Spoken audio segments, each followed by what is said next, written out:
Atos capítulo 15, nós vamos tentar retomar essa exposição que nós estamos tentando fazer do livro de Atos, cujo tema principal é o destaque sobre a presença e o poder. E presença e poder está aqui relacionado, é sinônimo de Espírito Santo, tá? A presença e o poder de Deus, de Cristo ressurreto e personalizado, ou seja, é aproximado numa dinâmica relacional com o homem pecador através do Espírito Santo. O Espírito Santo então vem sobre nós no livro de Atos para nos dar poder para testemunhar de Jesus a todos os povos. Atos capítulo 15, nós estamos num texto aqui extremamente importante. Finalizamos no último sermão, o capítulo 14, cujo versículo 27 diz que, ao retornar Paulo e Barnabé da primeira viagem missionária, a igreja está reunida, a igreja de Antioquia, no verso 27, o capítulo 14. E Paulo e Barnabé estão relatando quantas coisas fez Deus com eles e como abrira aos gentios a porta da fé.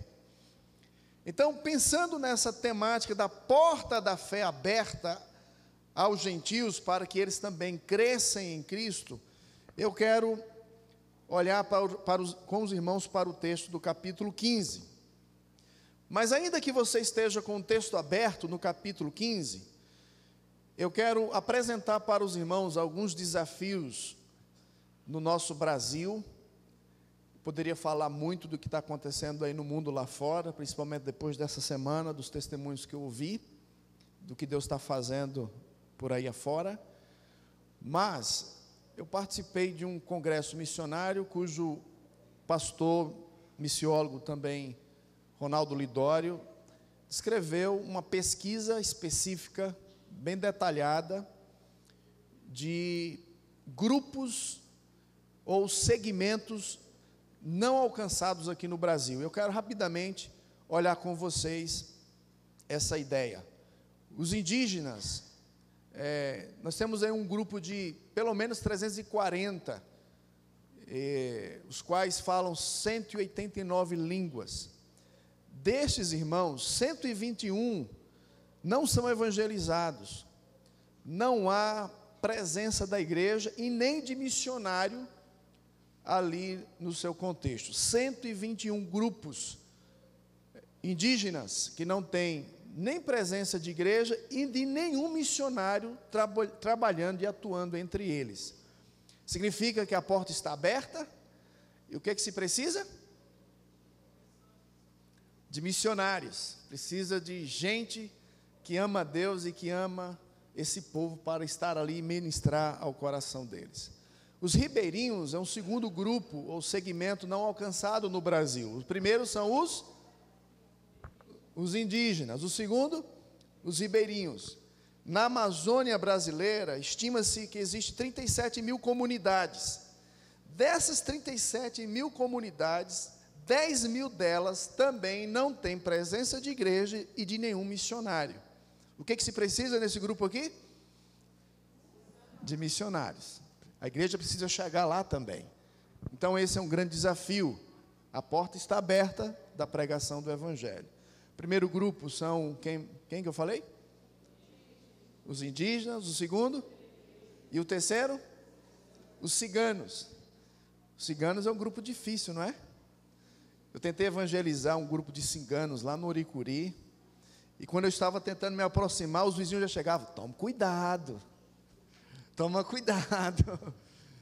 É um grupo difícil, por causa da cultura deles, mas é um grupo que também precisa ouvir o Evangelho. Então nós temos no Brasil aproximadamente entre 800 mil a 1 milhão de ciganos. E nós só temos 14 missionários trabalhando no meio deles, de tempo integral. Você vai ter aí o grupo Calon, né? 600 comunidades sem presença da igreja e de nenhum missionário. Grande desafio. A porta da pregação do Evangelho está aberta, Nós temos, em primeiro lugar, quem? Os indígenas, os ribeirinhos, os ciganos. O quarto segmento não alcançado no Brasil é os quilombolas. Os quilombolas, mais de 3.500 comunidades oficialmente reconhecidas no Brasil, são pessoas que vieram da África, né, chamado afrodescendentes. 600 destas ainda estão sem presença também da igreja. Então, é outro segmento que nós precisamos orar e está visualizando. A porta do Evangelho está aberta e esse povo precisa também ouvir do Evangelho. Aqui mais próximo de nós, os sertanejos. Os sertanejos são mais de 6.000 assentamentos, obviamente aqui na região Ceará, Pernambuco, Bahia, adentrando um pouquinho Piauí, Maranhão. Então essa região dos sertanejos, aqui Rio Grande do Norte também, não é? Onde não são cidades, eles não moram em cidades, são povoados, assentamentos, grupos no interior, aquela ideia de andar aqui no nosso sertão e encontrar comunidades aí onde não tem presença da igreja, onde não tem missionário trabalhando entre eles. Então é um grande desafio, irmãos, aqui perto de nós, especificamente o Piauí, o nosso sertão baiano aqui entrando nessa região sequeira, tem muita gente que precisa ouvir o Evangelho, é considerado a África no Brasil.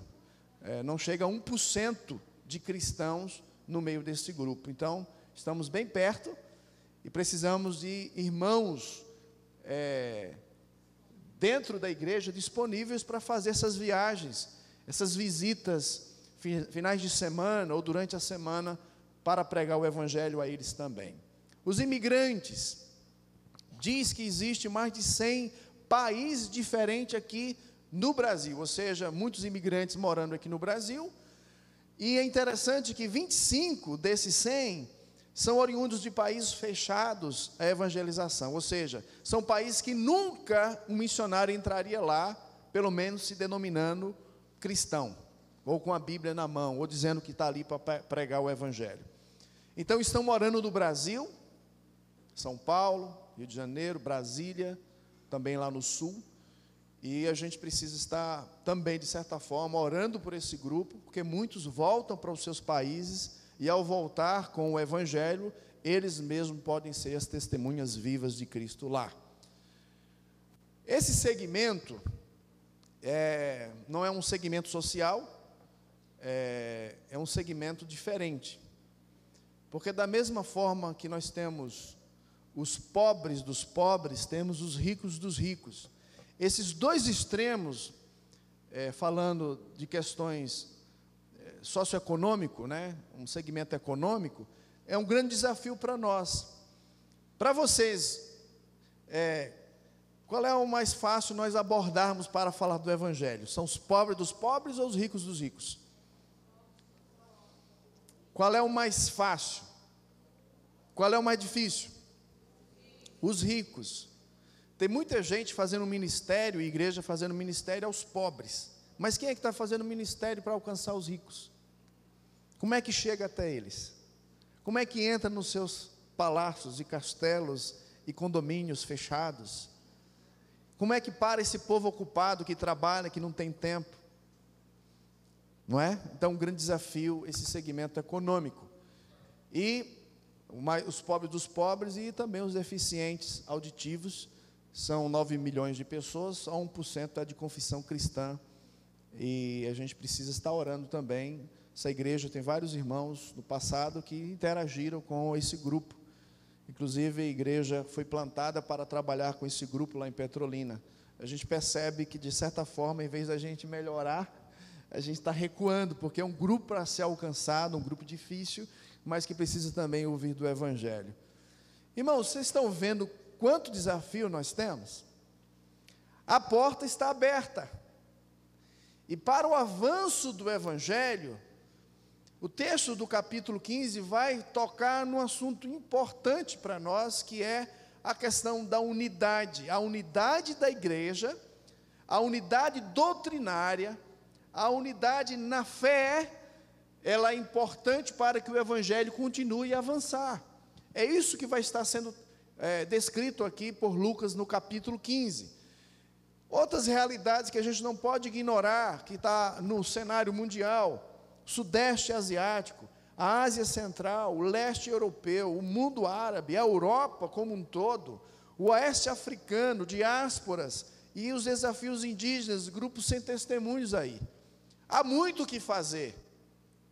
O olhar da igreja precisa estar aos campos, levantar os olhos, vede os campos, estão brancos, estão prontos para colheitas, a porta está aberta, existem oportunidades. O Brasil, no cenário mundial, é um país com muitas oportunidades de aproximação para falar com qualquer gente do mundo. Foi o que nós ouvimos essa semana no testemunho do encontro, onde missionários que estão atuando nessa região do Irã, nessa região da Geórgia, entre os muçulmanos, estão dizendo: vocês brasileiros são fáceis de chegar lá, vocês são um povo querido. A igreja brasileira precisa prestar atenção no que Deus está fazendo no mundo. Irmãos, se nós queremos avançar, nós precisamos olhar para a nossa comunhão doutrinária, e é exatamente isso que está aí no texto. Eu quero ler com vocês alguns versos. Eu quero apenas introduzir hoje e continuar próximo domingo sobre este tema aqui. Capítulo 15. Alguns indivíduos que desceram da Judéia ensinavam aos irmãos, ou seja, desceram lá de Jerusalém e foram até a região da Antioquia, onde Paulo e Barnabé estão pregando, onde já existe uma igreja forte lá. Essa igreja já enviou os missionários. Esses missionários voltam dando relatório de que a porta está aberta. Os gentios estão crendo também em Cristo. Os gentios também estão recebendo o Espírito Santo, como nós também recebemos. E um grupo de judeus de Jerusalém vai até a região de Antioquia e começa uma confusão. Eles estão ensinando: se não vos circuncidardes, segundo o costume de Moisés, não podeis ser salvos. Tendo havido da parte de Paulo e Barnabé contenda e não pequena discussão com eles, resolveram que esses dois e alguns outros dentre eles subissem a Jerusalém. Ou seja, a igreja manda Barnabé e Paulo e outros irmãos para ir a Jerusalém, porque um grupo vem de lá e vem ensinar algo que não foi transmitido pelos missionários Barnabé e Paulo. Parece que aqui a ideia é criar uma grande divisão, criar uma briga entre a igreja de Jerusalém e a igreja dos gentios. Aqui nós estamos num momento central que parece que tudo vai se arrebentar. Extremamente importante esse texto aqui. Verso 3, então, foram enviados. A igreja acompanha.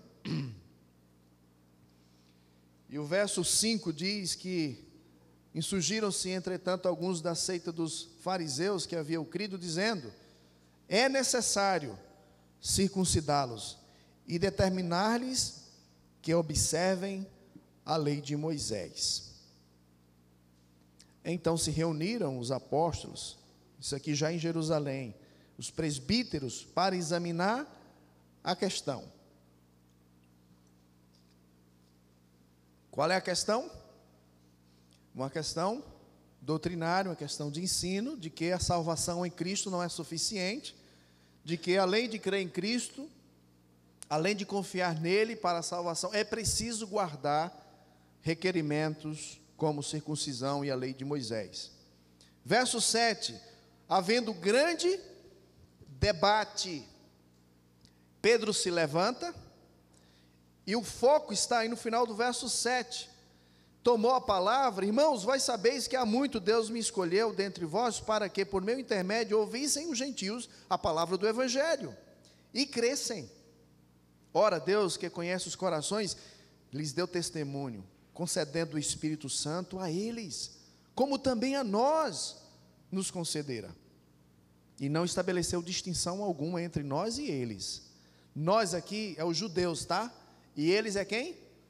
Os gentios. tá? Purificando-lhes pela fé o coração. O coração é purificado do pecado, é guardando a lei? Não, é pela fé. E eles, como nós, experimentaram isso. Houve o testemunho no coração. Verso 11: cremos que fomos salvos pela graça do Senhor Jesus, como também aqueles o foram. Quem é aqueles? Os gentios. Nós fomos salvos pela graça, eles também foram salvos pela graça. Verso 12: não só Pedro toma a palavra naquela reunião em Jerusalém, com os apóstolos e presbíteros, mas também o Barnabé e Paulo também falam. No versículo 13, Tiago, que é o líder ali daquela reunião, já tem uma liderança no grupo apostólico, ele toma a palavra e diz: irmãos, atentai nas minhas palavras. Expôs Simão como Deus primeiramente visitou os gentios, a fim de constituir dentre eles um povo para o seu nome. Meus irmãos, Deus visitou os gentios a fim de quê? De constituir dentre eles um povo para o seu nome. Quem é esse povo, irmãos? A igreja. E a igreja tem judeus e gentios. O evangelho vai para os gentios, veio para nós. E Deus está fazendo o que nos dias de hoje, irmãos? Ele está reunindo um povo, tirando dos gentios, desse povo que não teve contato com a lei, que não era judeu. Deus está também tomando desse povo entre os gentios, para fazer parte do povo que Ele está constituindo para o seu nome. E Ele vai então embasar essa afirmação, tirando do Antigo Testamento, está escrito, verso 15, Ele então comprova isso, e então ele finaliza no verso 21, porque Moisés tem em cada cidade, desde tempos antigos, os que propagam nas sinagogas, onde é lido todos os sábados. Então pareceu bem aos apóstolos e aos presbíteros, com toda a igreja, tendo elegido homens dentre eles, enviá-los juntamente com Barnabé, Paulo e Barnabé, a Antioquia. Foram Judas, chamado Barsabás, e Silas, homens notáveis entre os irmãos, escrevendo por mão deles, os irmãos, tanto os apóstolos como os presbíteros, aos irmãos de entre os gentios em Antioquia, Síria, Cilícia, saudações. Visto sabemos que alguns que saíram de entre nós, sem nenhuma autorização, vos têm perturbado com palavras, tornando a vossa alma, pareceu-nos bem, chegados ao pleno acordo, eleger alguns homens e enviá-los a vós outros com os nossos amados Barnabé e Paulo, homens que têm exposto a vida pelo nome do Senhor Jesus Cristo. Enviamos, portanto, Judas e Silas, os quais pessoalmente vos dirão também estas coisas, pois pareceu bem ao Espírito Santo e a nós não vos impor maior encargo, além destas coisas essenciais, que vos abstenhais das coisas sacrificadas a ídolos, bem como de sangue, da carne de animais sufocados, das relações sexuais ilícitas. Destas coisas farei bem se vos guardardes. Saúde. Vou parar por aqui, e depois de eu ter feito essa leitura com intercalações, eu quero simplesmente, irmãos, deixar um prisma aqui de início, para que vocês considerem essa temática da unidade da fé para o avanço da obra missionária, da obra do avanço do evangelho para os povos não alcançados, seja os de longe, ou seja esses aqui de perto. Nós entendemos, irmãos, pela palavra de Deus, de que a unidade cristã é fundamentada e está centrada no evangelho. Todos nós somos diferentes, partimos de pressupostos diferentes, culturas diferentes, e há países onde culturas muito diferentes estão ali inseridas. Nós aqui somos, a maioria, nordestinos, né? Somos aqui brasileiros, baianos, uma certa mistura, alguns costumes diferentes, mas de modo essencial, o que nos faz distanciar uns dos outros não são esses traços culturais. não é porque você come uma comida diferente da minha, não é porque o meu estilo de vida em si é diferente do seu. O que faz a gente ficar distante um do outro é o pecado em nós.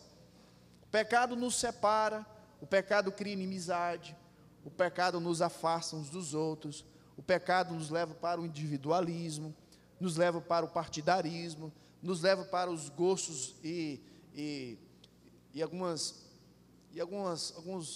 prazeres que nós queremos e colocamos acima dos outros, e por isso a gente cria muito problema.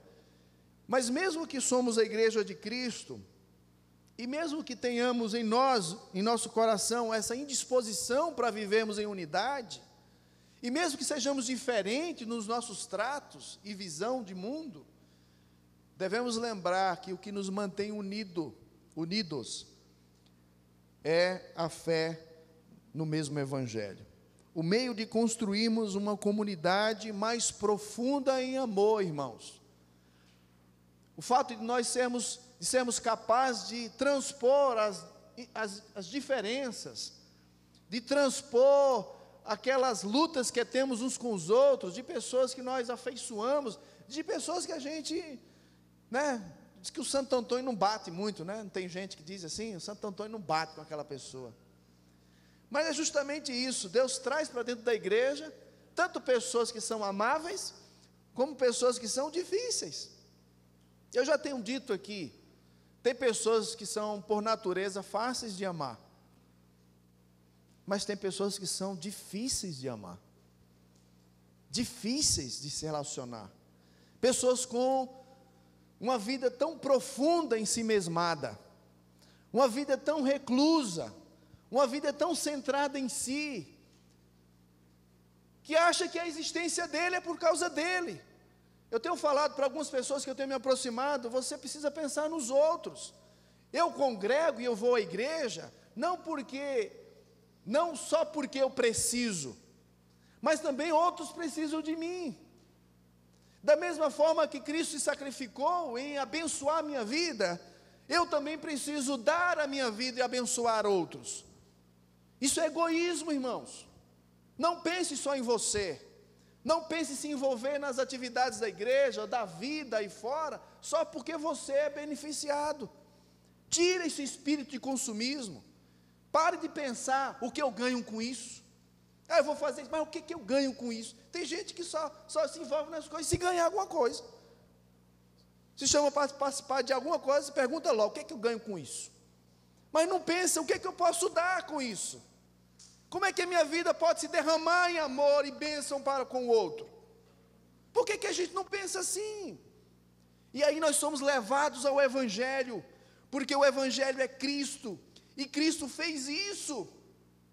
Ele deixou a sua glória, Ele deixou a sua majestade de adoração angelical, Ele veio nos cheirar, nós fedidos de pecado, e Ele desceu e Ele disse, eu vim foi para servir, e dar a minha vida em resgate de muitos.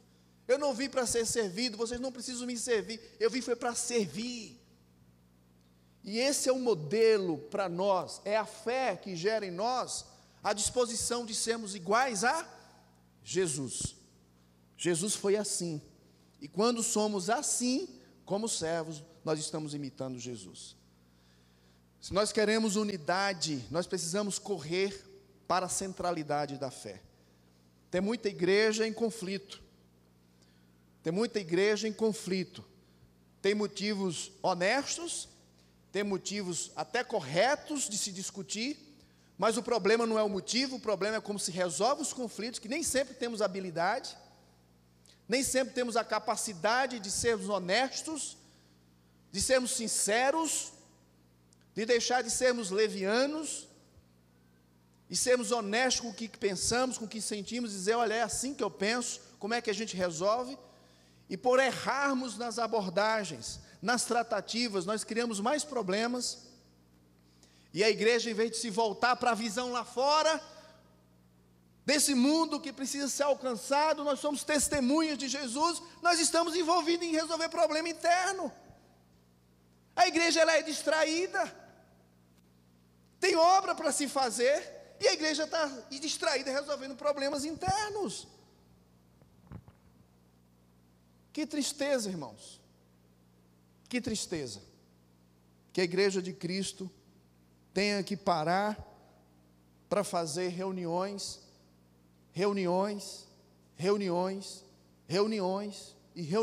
para resolver mesmices, briga por ego, lutas por querer ser o primeiro, enquanto que a gente olha para um texto como esse, o que faz surgir uma reunião, esse primeiro concílio, a razão desse concílio existir aqui em Jerusalém é porque tem gente sendo salva no mundo. Os gentios estão crendo também. E aí a gente faz o quê? Como é que nós judeus nos relacionamos com esse povo?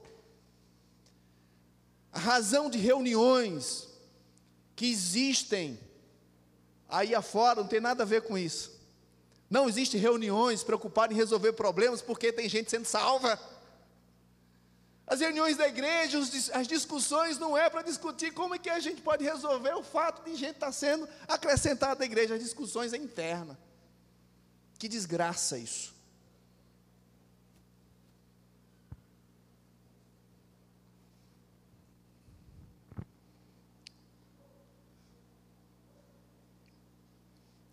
A mensagem de Cristo, irmãos, quando pregada com integridade, relevância, ela vai impactar, ela vai redimensionar nossas vidas, ela vai redimensionar os nossos relacionamentos, ela vai redimensionar os nossos sistemas. Falta Cristo, falta afeição por Cristo, falta entendimento dessa visão no seio da igreja. Quando nossas afeições, irmãos, por Deus ficam embotadas, nossas afeições são dirigidas para outros.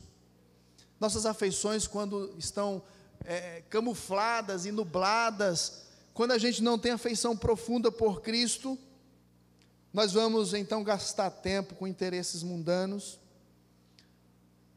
os interesses e super desejos desordenados vão acontecer dentro de nós. Isso vai gerar frieza, isso vai gerar apatia, isso vai gerar falta de zelo, vai faltar dedicação, vai faltar motivação, vai faltar serviço, vai faltar gratidão, falta tudo. Quando nós não estamos olhando para Cristo, quando Cristo não é objeto da nossa apreciação, falta tudo. E entra tudo que não deve entrar. Por isso, irmãos, a Escritura diz que uma vida pelo Espírito Santo, no poder dele, faz nos manter aquilo que é mais importante: amar a Deus e se alegrar em Deus. Amar a Deus por Cristo Jesus, amar a Deus, ter comunhão com Deus, como o texto lido de 1 João, eu tenho comunhão com os meus irmãos, porque o sangue de Jesus nos purifica de todo pecado. Esse tipo de amor está em falta hoje. Quando o amor por Cristo está dirigindo a nossa vida, quando nós estamos nesse compromisso de amor por Cristo, esse teísmo radical, como alguns chamam, de todo o coração, de todo o entendimento, com toda a força. Meus irmãos, aí vem o ódio pelo pecado, o ódio pelo mal, cresce o desejo santo de buscar a Deus, vem quebrantamento, vem um coração sensível a Deus, vem gratidão, vem compaixão, vem misericórdia, vem zelo. Todas as outras virtudes que você quer ver na sua vida é fruto desse amor em alto grau por Jesus. Isso é fé. Esse aqui é o denominador onde todos nós temos que correr. Todos nós correndo para esse lugar, seremos consolidados no mesmo Espírito que provoca a unidade. E quando há unidade, não tem quem segure. Quando há unidade, não tem quem segure. Lembra lá de Gênesis, Torre de Babel? O povo tinha um só propósito, estavam prontos para trabalhar pelo mesmo propósito, e Deus disse: ninguém vai segurar esse povo. E ele precisou descer para confundir as línguas, a comunicação. A maioria dos nossos problemas é falta de comunicação. Eu não sei dizer o que eu penso às vezes, e você não entende o que eu estou dizendo, porque eu estou cheio de preconceito já.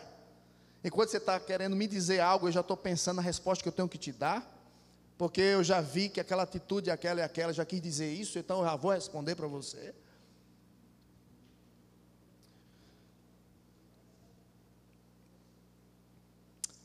Precisamos, irmãos, então, dessa base que nos une. Eu estou tentando fazer apenas uma introdução e lançando essa pedra fundamental de que a unidade cristã é fundamentada e está centrada no Evangelho. Enquanto os de Jerusalém estão descendo para Antioquia para dizer: olha, Cristo não é o suficiente, é preciso vocês também obedecerem a lei de Moisés, vocês têm que circuncidar. E então, a consolidação e o resultado daquela reunião é dizer: olha, nós somos salvos pela mesma fé em Cristo, nós recebemos o Espírito Santo pela mesma fé em Cristo, nós somos unidos por causa dessa mesma fé. A unidade cristã tem esse fundamento. Se eu tenho profunda afeição por Cristo, tudo mais vai se juntar. O que fez os seguidores de Jesus comprometer-se de forma tão apaixonada, tão corajosa, tão insistente, a falar ao mundo a respeito dele? O que fez com que aqueles irmãos lá em Atos, Jerusalém, depois que eles receberam a presença e o poder, o que fez com que eles saíssem? Qual foi a força motriz que moveu aqueles homens e mulheres? Não somente os apóstolos, porque a maioria deles ficaram em Jerusalém, mas a igreja, os irmãos, aqueles recém-convertidos, saíram e propagaram o Evangelho. O que foi que aconteceu? O que compeliu os seguidores a fazerem do seu mundo o seu campo missionário? Do seu mundo o seu campo missionário? Será que foi a obediência à grande comissão? Jesus deixou uma ordem, eu vou obedecer? Meus irmãos, se a gente lê o livro de Atos, nós vamos perceber que a essência da mensagem cristã, que foi conhecida e revelada em Cristo, foi o que motivou aqueles discípulos a verem o seu mundo como um campo missionário. Nós precisamos, irmãos, entender onde estamos no meio da história de Deus. Eu já mostrei esse gráfico aqui para vocês. Esse gráfico faz sentido quando falamos sobre o engajamento missionário. Se eu não entender a história de Deus, eu não entendo o meu papel nesse mundo. Você é a criação de Deus, sua dignidade e significado está em Deus.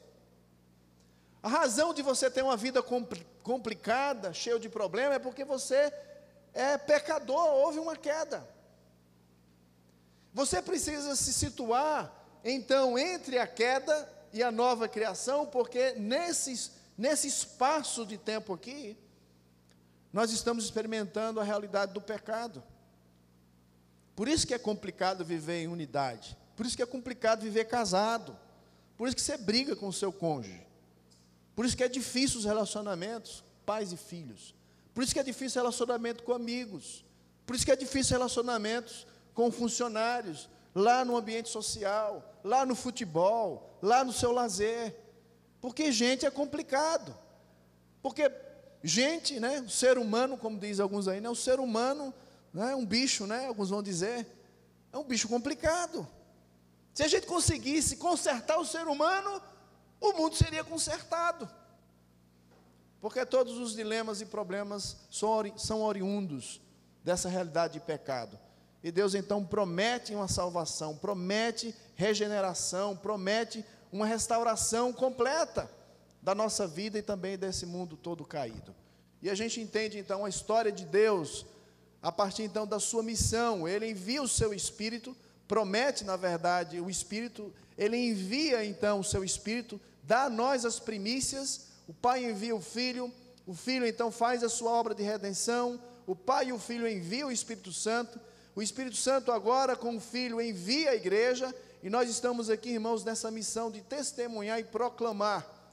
Enquanto não vem a plenitude, nós estamos vivendo os primeiros frutos do Espírito Santo na nossa vida. Um pouquinho de alegria, não é tudo, viu? Você experimenta um pouquinho da alegria de viver a comunhão com Deus por meio do Espírito Santo habitando em você. Não é tudo, é só um pouquinho, é a entrada. Tem muito mais para vir. E todas as realidades de bênçãos em Cristo já foram dadas a nós aqui. É as primícias, mas vem plenitude. Quando Jesus Cristo voltar, Ele vai nos dar a plenitude dEle para nós. Nós estamos então nesse compromisso. Assim como Jesus foi ungido pelo Espírito Santo com poder, Ele disse que receberíamos poder ao descer sobre nós o Espírito Santo para sermos o quê? Testemunhas. Então, entre o Espírito Santo e a missão de Deus, e reunir o povo para Ele, está nós aqui, a igreja de Cristo. No plano de redenção, Deus colocou a igreja dEle como sendo agora as mãos e os pés de Jesus nessa terra. De modo que quando a igreja faz o que ela faz, Jesus está fazendo conosco. Nós estamos sendo aqui o corpo de Jesus. Ele é a cabeça, Ele controla. Nós somos o corpo de Jesus. Por isso nós estamos a avançar nos interesses de Jesus, que é os interesses do Espírito Santo, que é o interesse de Deus Pai. Se você não entender isso, você não faz nada na vida. Muitos irmãos que estão sentados domingo após domingo aqui na igreja, não vão se mover a testemunhar de Jesus onde estão, se não entender isso.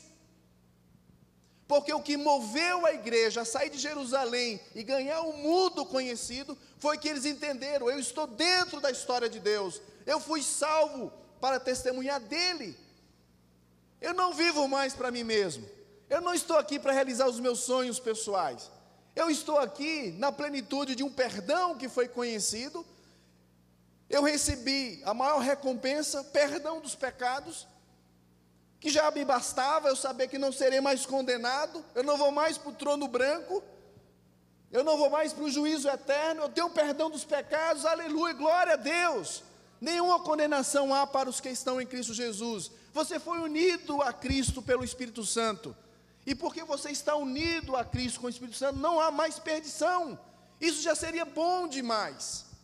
Mas além disso, Ele nos deu do seu Espírito. E através do Espírito nós recebemos todas as bênçãos. Já a entrada das bênçãos, todas que estão disponíveis para nós, porque nós estamos em Cristo. E tudo que Cristo tem, e tudo que Cristo é agora nosso. Você consegue entender? Se você não entender isso, justifica por que você é apático, por que você é indiferente com as coisas de Deus. Eu não estou falando de servir a Deus aqui na igreja, eu não estou falando que você deve concentrar o seu serviço espiritual fazendo coisas aqui na igreja. Eu não quero reduzir o evangelho a viver a igreja. Eu não quero que você abandone o seu trabalho para ser um pastor ou missionário aqui na igreja, passar o dia aqui trabalhando na igreja. Eu não estou dizendo isso. O chamado ele é integral, em todas as áreas. Há momentos importantes de estar junto como igreja, para fazer coisas como igreja, aqui, mas a igreja está espalhada na cidade de Petrolina e Juazeiro durante a semana. A Igreja Batista Esperança está espalhada em Petrolina e Juazeiro, e no interior de Juazeiro, durante a semana, para testemunhar de Jesus, para ganhar pessoas para Cristo, usando o seu trabalho. O seu negócio não é ganhar dinheiro, o seu negócio é ganhar pessoas para Jesus, e por isso que você tem um trabalho fantástico. Esse foi o entendimento que eu aprendi essa semana: negócios e missões. A vida não é sua, você não tem nada aqui, tudo o que temos é de Deus, e Ele nos dá apenas para administrarmos. O dono da sua carteira não é você, a maneira como você gasta o seu dinheiro tem tudo a ver como você entende o reino de Deus. E, portanto, tudo que nós fazemos, irmãos, tem que estar nesse prisma de ser testemunha de Jesus, como pessoas honestas, de bom caráter, caráter cristão, honestas, boa ética, sobretudo, testemunhar e falar de Jesus. Meus irmãos, esse é o encorajamento do texto. Esse é o encorajamento do texto. E porque isso foi levado a sério, e porque isso aconteceu, tanto em Jerusalém, como em Samaria, através de Filipe, ao eunuco também, como também aos confins da terra, a porta da fé aberta aos gentios, no capítulo 11, no capítulo 13, e agora aqui no capítulo 15, a missão bem-sucedida origina o concílio. Tiago cita Amós 9, indicando que Deus está restaurando as nações gentílicas, que Deus está reunindo para si um povo para levar o seu nome. Meus irmãos, isso está acontecendo agora. Isso está acontecendo agora. É isso que Tiago está dizendo, isso está acontecendo agora. Deus agora se move em direção à salvação dos gentios, dos pagãos, de tantos que não conhecem o seu nome, não tem referência nenhuma da sua história. E nós precisamos, irmãos, agora entender esta verdade. Não precisa ser judeu, não precisa se circuncidar. Precisamos prestar atenção em toda a história da Bíblia para ver a nossa missão à luz de toda a Escritura. Meus irmãos, nunca amaremos uns aos outros como Deus deseja que façamos, a menos que entendamos como a fé na obra de Cristo provê o fundamento e a motivação desse amor. A unidade na igreja passa pela compreensão da fé na obra de Cristo. É o fundamento e a motivação do amor que nos mantém unidos. Hoje o tema da circuncisão parece ser um tema estranho, mas nos nossos dias, qual é o critério que estabelecemos para determinar quem é espiritual? Frequência na igreja, aparência exterior, linguagem. Talvez a pergunta sincera é: até onde nós conhecemos a história da Bíblia? Será que há carência da exposição de Cristo como cumprimento messiânico? Será que falta entendimento por parte de vocês e de outros de que Jesus Cristo é a promessa e que se cumpriu? Nós estamos vivendo nesses dias que há perdão ofertado ao homem, que o Espírito Santo, a maior bênção, está disponível para alcançar você, o Deus habitar em você. Esse é o milagre. Que coisa estupenda você precisa ouvir para te mover? Você precisa de mais o que para você se movimentar? Qual é a boa notícia que você precisa ouvir? Qual é o encorajamento que você precisa ouvir para te mover a ter maior apreensão, a ter maior consciência dessa verdade? Se isso não te move, se isso não te faz em direção a servir a Cristo, se isso não faz com que você se sacrifique, porque você está confortável, porque eu não quero sofrer, porque em me envolver nesse ministério eu tenho que largar isso, largar aquilo, e lidar com gente assim, e falar com gente que nem quer me ouvir, e receber pessoas ingratas. Não, eu não quero sofrer, eu quero ficar no meu canto, cuidar da minha vida, dos meus negócios. Igreja, em nome de Jesus, eu quero clamar que você escute a voz do Espírito. Eu quero que você curve a sua cabeça. A maior bênção de Cristo a nós é nos colocar num corpo, unidos, para vivermos para Ele, sermos um povo do seu nome, que testemunha o seu nome. Do que você precisa saber mais? Há deficiência no entendimento da história da redenção? Ou há incredulidade e rebeldia da sua parte? Por que você não é mais efetivo? Por que sua vida não serve aos outros? Por que você continua a pensar que a sua vida deve servir a si mesmo? Falta o quê? O Espírito Santo é poder na sua vida para fazer você testemunhar de Jesus. Entenda isso. Você está aqui para fazer isso. Essa é a tônica do livro de Atos. E quando o movimento de testemunho está acontecendo no mundo daqueles dias, quando o evangelho chega nas terras gentílicas, quando o povo de Deus começa a se reunir, se alegrar com o perdão, quando as pessoas longe de Deus, cansadas da religião, encontram alegria em Cristo, vem alguns e diz: olha, não é só isso, Cristo é bom, mas você precisa também ainda se esforçar, tem circuncisão, tem obediência à lei, tem isso, tem aquilo, senão Deus não te aceita. Ei, nós temos uma base comum, Jesus Cristo é o nosso Salvador, e todo aquele que crê nele, é aceito por ele, da mesma forma que eu fui aceito pela mesma base, fé em Cristo. Josué, 8 anos atrás, creu no mesmo Cristo, que é a mesma base de comunhão, e por isso nós estamos aqui. Mais de 30 anos atrás, da mesma forma que eu criei no mesmo Cristo, na mesma verdade, tantos outros aqui que estão sentados aqui, creram também. Meus irmãos, o que nos une é a fé em Cristo, é o fundamento que nos faz aprofundar em amor. Se você não amar a Cristo, se você não tem afeição profunda por Cristo, não vai vir zelo, não vem dedicação, não vem alegria, não vem nenhum dos frutos do Espírito na sua vida. O amor por Cristo é o firme fundamento que nos motiva a fazer o que precisamos fazer para continuarmos aqui sendo testemunha de Jesus. Deus, eu quero agradecer por esta noite. Aqui nós louvamos o Teu nome, aqui nós testemunhamos, ó Deus, da Tua bondade, relembramos a morte do Teu Filho Jesus na cruz, e agora ouvimos a Tua palavra, de que o Senhor deseja unidade do Teu povo, para que a Tua obra avance. Nós encontramos nesse texto, ó Deus, um grande desafio, pois o motivo daquela igreja estar reunida, o motivo da discussão era o que fazer com os gentios que estão crendo também. A discussão era pelo avanço do Evangelho. O avanço do Evangelho criou o problema dentro da igreja, como lidar com as pessoas diferentes. E quando perguntamos, quando lidamos com as pessoas diferentes de nós, o Evangelho responde.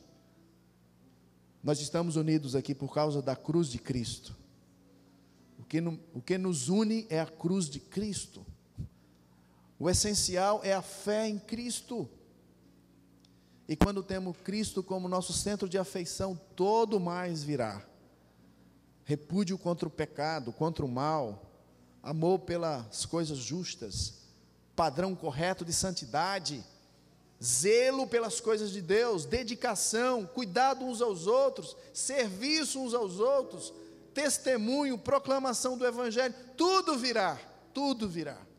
Porque o que falta, Senhor, é afeição ao Teu Filho Jesus. Nós amamos pouco o Teu Filho Jesus, nós amamos a nossa vida, por isso nós guardamos a nossa vida, nós protegemos a nossa vida, nós amamos as nossas coisas, as nossas posses, nós nos acabamos por elas, mas falta amor por Jesus, por isso que nós somos apagados, por isso que nós somos apáticos, por isso que somos resmungões, reclamões, por isso que caçamos problemas para brigar quando não existe problema, porque falta amor ao Teu Filho Jesus. Ó Deus, acende isso, aviva em nós o amor por Teu Filho Jesus, porque foi Ele que nos fez entrar na Tua história de redenção. Nós fomos alcançados na era messiânica, nós temos o Espírito Santo, a era do Espírito invadiu essa era caída, nós fazemos parte da nova criação, nós recebemos as primícias, as bênçãos já foi adentrada a nós. Ó Deus, era para nós sermos felizes, satisfeitos, gente que faz diferença, mas nós somos ainda mundanos. Senhor, nos perdoe, pensamos como um mundo, Senhor, nos perdoe. Ó Deus, tem misericórdia de nós, Teu Espírito Santo traga um avivamento, ó Deus, na nossa vida, que nos faça ir para o lugar mais seguro, que é estar na Tua vontade, vivendo a Tua vontade. Faz uma obra especial na vida de cada irmão que está aqui nessa noite. O Senhor conhece, sabe, ó Deus, das suas desculpas. Sabe das suas desculpas. São desculpas e desculpas para não te servir mais e melhor. São desculpas e mais desculpas para não te servir com mais amor, dedicação, empenho. O Senhor conhece, ó Deus, pelo teu Espírito, invade, faz um renovo na vida desse meu irmão aqui hoje à noite, em nome de Jesus. Ó Deus, tem pessoas também perdidas aqui, enganadas pelo pecado. Ó Deus, envia o teu Espírito, remove a incredulidade, promove fé, Senhor, que eles clamem por misericórdia e recebam hoje a bênção do Espírito Santo e o perdão dos pecados. Nós somos a tua igreja, Senhor, estamos aqui para proclamar o teu evangelho vivo. Somos testemunhas vivas, temos experiência contigo e por isso podemos dizer: vem experimentar também. Meu amigo que está aqui, vem experimentar, creia em Cristo. Largue mão de tudo, decida seguir também a Jesus. Tem alguém nessa noite que quer crer em Cristo? Já ouviu o evangelho, sabe que precisa de uma decisão final, de entrega? Tem alguém que nessa noite eu quero dar oportunidade. Tem alguém que está nos visitando que não é crente? Tem alguém que está enganado e que hoje o Espírito Santo revela a verdade e você quer demonstrar, não para mostrar para ninguém, mas para mostrar diante de Deus que você é uma nova criatura hoje em Cristo? Tem alguém? Se não, Deus abençoe este povo durante a semana, cuide de cada um, faça com que possamos, ó Deus, levar esse desafio de viver a tua igreja em comunhão, unidade, porque estamos centrados no amor e afeição profunda por Cristo. Ajuda-nos nas nossas fraquezas e lutas, que são por demais, e ajuda-nos a perceber o teu Espírito em nós, nos dando o auxílio que precisamos, a sabedoria, o consolo, a força. Teu Espírito em nós, nos dando tudo o que precisamos para vencer o pecado. Teu Espírito em nós para nos fazer cumprir com as nossas obrigações. Seja as donas de casa, cuidar dos seus filhos, cuidar do seu marido, cuidar da sua casa. Sejam aquelas, ó Deus, que além da casa trabalham, dá força, Senhor. Sejam, ó Deus, os homens no seu trabalho, nos seus empreendimentos. Sejam os jovens, ó Deus, nas suas lutas diárias. Ó Deus, pelo teu Espírito Santo, ajuda-nos a percebermos que tu estás em nós. E portanto essa é a razão de vivermos em unidade, na mesma força, no mesmo poder. Derrama a tua graça sobre o teu povo.